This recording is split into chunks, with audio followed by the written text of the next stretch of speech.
Story time. So I'm sitting here and I'm looking at this story and it starts talking about Mickey Joseph got his new contract with Grambling State. If you didn't know, I'm very critical of Mickey Joseph. I don't think he should be employed anywhere. And the fact that he's at Grambling State kind of bugs me. The fact that he's in charge of young men in this world really bothers me. And I think everybody else should be concerned about his character concerns. But he just got paid again. Now, he's not getting paid much. It's Grambling State. They can't afford a coach. I'll get into the specifics of his contract here shortly, but let's talk about it. So why do I have issue with this? First and foremost, Grambling State had to fire their head coach, Hugh Jackson. He's been underperforming for years. The former Cleveland Browns head coach, you remember him from Hard Knocks, goes over to Grambling State and does not ever make anyone a winner. Stop hiring Hugh Jackson. That's number one. Number two, a lot of the really good players for Grambling State, the young talent, have already hit the transfer portal. And they found new homes at the FBS level. A lot of guys are leaving the program, and they are finding new schools. Congratulations. But now you have Grambling State needing to find a head coach back in December, and they hire Mickey Joseph. Now his contract goes public, and I'm going to talk about the specifics of it. Not here to pocket watch. I'm just here to ask an institution how you employ Mickey Joseph. So back before Mickey Joseph ever coached at Grambling State, he was the wide receivers coach, right? He was doing well. But there's been an issue with Mickey Joseph from the jump. Because back when he was a student, when he was a football player, he was arrested for DUI. Now, you guys might be like, well, yeah, some guys get DUIs all the time in college. It's just young and me and dumb. Yeah, it's poor decision making. He was arrested for DUI. Oh, by the way, he was also arrested for trying to enter his girlfriend's apartment. You know why he was trying to enter her apartment? He was trying to beat her ass, trying to domestically assault her. But you know who he didn't get stopped from domestically assaulting? His own wife. And we'll get to that. So Mickey Joseph goes from Grambling State to LSU. While at LSU, you know it, Justin Jefferson.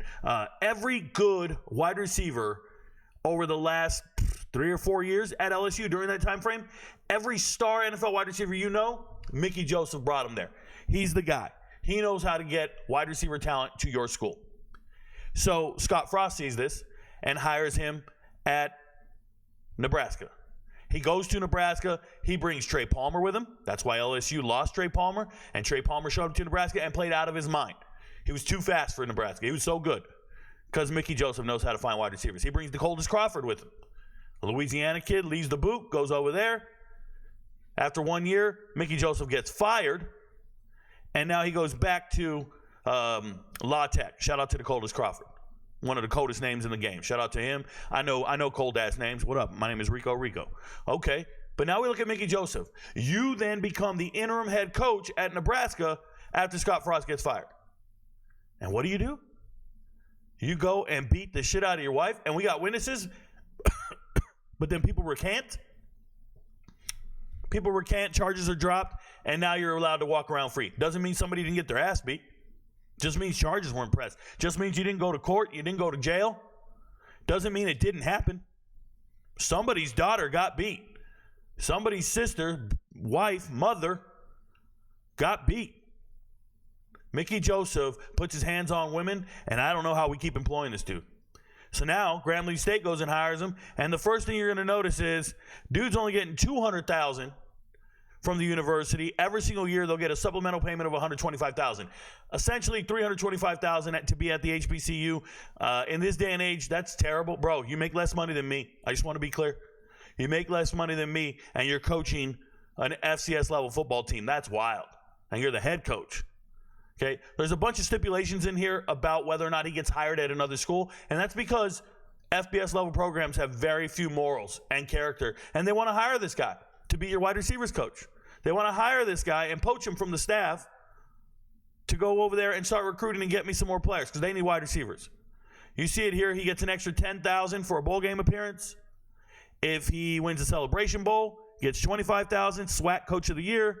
Conference, Bayou Classic, $10,000, bunch of stuff. You keep going, though, and it talks about what will happen if he leaves the job. If he terminates the contract for any reason other than being employed as a football coach. We're talking about those DUIs. We're talking about beating wives, things of that nature. He owes 50% of his base pay, or $100,000, essentially. You'll see other things in here. He gets a car stipend, $600 a month. What kind of car is this guy driving? A cell phone stipend of $75 a month. He must be on a limited plan I don't know about. All this stuff is here, but I just want to ask you guys, is it worth it? What's the price you're willing to pay to be relevant in football? Are you willing to circumvent your own ethics standards? Because I wouldn't hire this guy. You know, when we apply for jobs and you get a job application, there's a box there and it says, have you ever been convicted of a felony? You know why they ask that? It's a character check. It's a background check to some extent. We need to know who we're dealing with. Well, I want you to know Mickey Joseph is a accused of domestic abuse, poor decision making, drinking and driving, and apparently he's a positive influence on your college athlete's life. Don't send your kids to Grambling State, bro. Don't do it. Don't go play for this man. We need to stop. What is the word? We need to stop making exceptions to the rule. The rule is very simple. If you're a poor decision maker as an adult, you don't get to influence and raise young men to become decision makers. Stop sending your kids to Grambling State. Your friends don't know, but Rico knows. Shout out to the girl in the bikini.